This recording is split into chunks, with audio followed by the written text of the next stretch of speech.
Viete, že aj záchranári sa môžu stretnúť s obeťou domáceho násilia priamo na zásahu? Rozpoznať domáce násilie nie je vždy jednoduché, ale môže zachrániť život.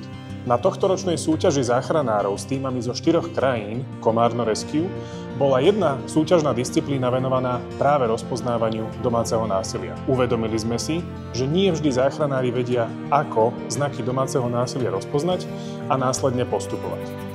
Preto od januára 2026 spúšťame nový vzdelávací program v našom tréningovom centre pre záchranárov zo všetkých záchraník na Slovensku, zameraný na rozpoznávanie znakov domáceho a rodovo podmieneného násilia.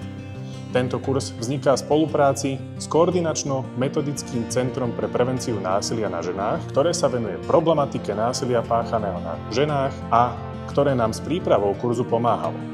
25. november je Medzinárodným dňom proti násiliu na ženách pod záštitou OSN. Preto symbolicky na tento deň Zamet spúšťa prihlasovanie na tento kurz a dáva 5 miest zdarma pre záchranárov z celého Slovenska, aby si zdokonalili svoje vzdelanie v tejto oblasti a vedeli domáce násilie rozpoznať. Prihlásiť sa môžete cez prihlasovací link dole pod videom. Spoločne môžeme zachytiť signály, ktoré zachraňujú život.